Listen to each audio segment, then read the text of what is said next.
நீங்க யோசிச்சு பாருங்க, உங்களோட லைஃப்ல நீங்க நிறைய விஷயம் செய்யணும்னு நினைச்சு அதுக்கு நேரா போக முடியாம லாக் ஆயிருக்கீங்களா? அந்த விஷயத்தை பத்தி யோசிச்சு கூட பார்க்க முடியாத ஒரு சிச்சுவேஷன்ல இருக்கீங்களா?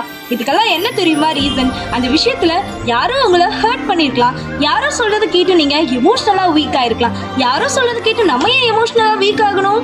எக்ஸாம்பிளா நம்ம கிங் டேவிட் எடுத்துக்கலாம். அவர் பெலிஸ்தியனான கோலியாத்துக்கு கூட சண்டைக்கு போகும்போது சுத்தி இருந்த ஜனங்கள் எல்லாம் அவரை பார்த்துட்டு இவ்வளோ பெரிய ஆள உன்னால ஒண்ணுமே பண்ண முடியாதுன்னு சொன்னாங்க.